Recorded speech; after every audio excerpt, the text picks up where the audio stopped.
Hello, my name is Rosanamod, and welcome to the rosanamod podcast. Want to modify your life? That is corny, but I'm going to keep it in there. This variety show brainstorms solutions for everyday challenges, unlocks your secret potential, think outside the box with creative ideas that improve your business and your life. Get inspired with special guests, get motivated with how-to projects for the whole family, and learn that life is too short for anything less than being happy.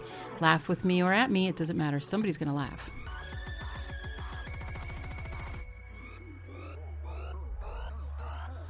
Welcome to the rosanamod Variety Pod. This is your vessel and host, Rosanamod. We are at episode 158, Young Travel.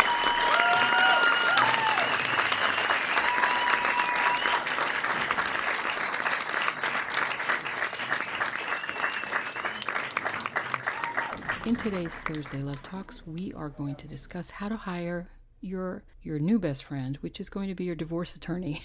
Let's just get right to the point. 10 tips. Number 1, always know what you want. Do you want the pension? Do you want the house? Do you want the car? Do you want custody of the kids, full custody, part custody? Do you not want him to have the kids at all?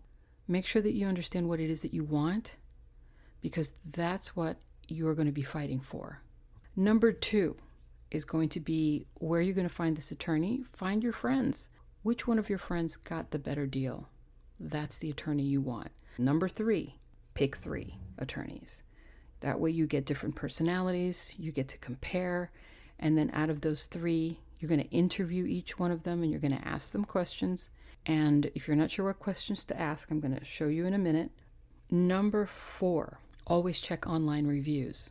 So let's say you picked out your 3.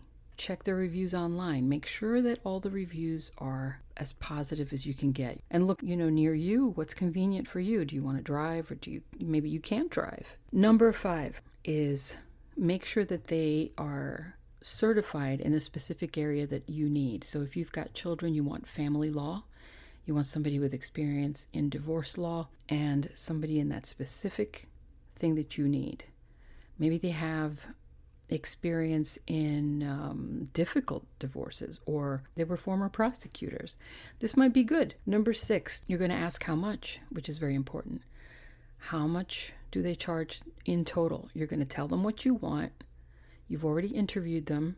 So now you want to ask, how much do you charge? Is it going to be, do I have to hold you on retainer? Do I have to, can we break the payments up into pieces?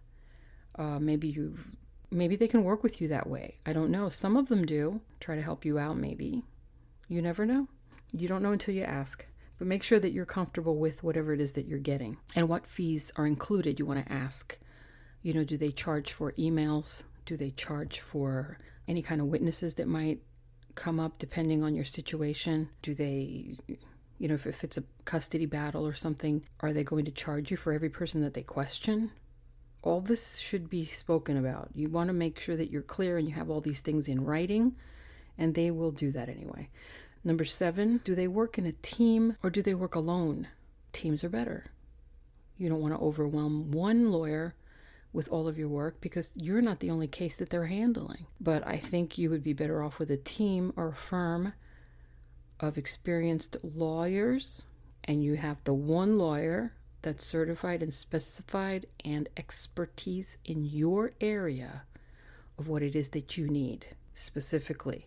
That way, if he gets busy with you, he can always get one of the other attorneys to help him out, and it moves your case along. Number 8, do they have an attitude when they talk to you? Are they rude? Are they short? Do you just have clashing characters and personalities that you just don't get along, but you like them because they're professional or they have experience? It doesn't matter. You should be able to get along with this person because you're going to be talking to them for a while. How's their responsiveness? Do they call you back when you call them? Do you find that they're too busy to return your phone calls or your emails? Do days go by and you're finding yourself talking more to the secretary than you are with them? This is important. They need to be, you're paying this person a lot of money to help you. They're working for you, and they should be available for you when you need them. Number 9, how many cases have they had? Ask straight up. That's one of the first questions that you ask. How many divorce cases have you handled? How long have you been doing this? What is your experience? Custody battles.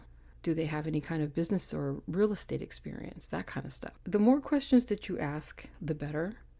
So I would really push for you to be very communicative at this stage and know that many of these attorneys will give you free consultations, so take advantage. If you can't find anybody that you're comfortable with when asking 3, then ask 4, ask 5, or whatever until you find the one that you like. And I get asked this question, does it matter if it's a male or a female? It doesn't matter. It really doesn't. It's the experience. Because in the end, the judge is going to decide, and the judge might be a female or a male, so why would it matter what the attorney is? There has to be a connection here between you two. And number 10 is my tip, personal tip from me to you. Please remember that in a divorce, you are going to see your partner like you've never seen them before. You're going to see a very ugly side that you might not be ready to see. So they're going to try to be really sweet and really nice, but when it comes down to it, this is going to be a real eye-opener for you to show you who you really married. And it's unfortunate, but that's just the way it is. Divorce is not pretty. It is not a fun thing to go through, especially if you've got children. It's not fun if you've got things to divide. It's invasive. It's personal. It's traumatizing. It's depressing. But if you are in such a bad situation that you need to get out of there, it's the best thing you're ever going to do.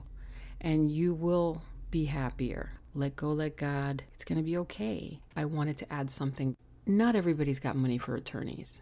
The more you pay doesn't mean the more you get. It just means that you're just paying an attorney what they are asking for. All attorneys have their own table of fees, so they're all different. Don't go just by one and think, well, if this one's going to charge $10,000, for my divorce, this one's going to charge the same. Don't think that. If you don't have any money, go to the website in your state and just look for legal aid near me. And they will provide you with attorneys that are paid for by the state and usually have a very minimal fee. Some, I'm not sure if it's completely free. It depends on the type of divorce that you have. If it's complicated, if you have a lot of assets to divide. But if you have a simple divorce, then I would go for something like that, like for legal aid, because you don't really need anything. But the one thing that I want to make sure that you guys understand here is really this is very important that I want to drive home. I made the mistake of choosing the wrong lawyer. I didn't get like anything in my divorce, and I should have gotten a lot more, and I didn't. I had an opportunity to take more. I did meet a quote-unquote unscrupulous attorney, but now in retrospect, I should have gone with him because I would have had so much more. But the point is, goal and objective for you here is get what you deserve. Don't fall back on the promise of this spouse, male or female. This is for you guys too. We're going to be friends after this divorce, or it's going to be an amicable separation like my ex tried. Oh, we can get together for coffee. We can get together. We're still friends. I still love you. I'm always going to love you. There's a special place in my heart for you. When that's not really him or her talking, that's them saying, please don't take everything from me. Please don't take my money. That's really what that means. Don't buy into it. Don't believe it. Think about your family. Think about your kids, if you have any. Think about yourself and what happens if that person is no longer in your life. Can you afford to live by yourself? That's very important. Can you afford to live by yourself? If there's no home and you've rented and you divorce, what are you going to be left with? Figure that out. That's why I said it's very important to know what you want. You have to go in knowing, at least have a figure in your mind of what you need. If you can't afford an attorney, go for legal aid. If you can find an attorney that is willing to work with you on payments, I would say go for that, because in the long run, you're going to win. And that's really what this whole thing is about. You winning. Okay. I'm not siding with a male or female. I understand that there's a lot of females out there who play dirty, who play very dirty, and I get it. And there's a lot of men out there who play dirty. But this is all about you. You take care of yourself. When it's over, it's over. It's no longer a relationship. It is now business, straight up business. And that's how you have to look at it. Sorry, but that's it. No emotions allowed. Don't let your emotions get the best of you. That's the best advice I'm going to give you. Okay, nobody gave me that advice, and I really wish that they had. If somebody said this to me, I would have listened, but nobody really told me this. So I'm telling you, so learn from my mistakes, get it from me. Now we can finish the show. And with the outro. Thank you for stopping in. I always appreciate your time, and I hope you gained something positive from today's episode. If you did, then share it. And please show your love in the links below. You will be helping me help you. If you want to contact me, I know you'll find a way because my avatar audience is a genius, like the host. So talk to you soon. God bless you. And what do we say? Ciao.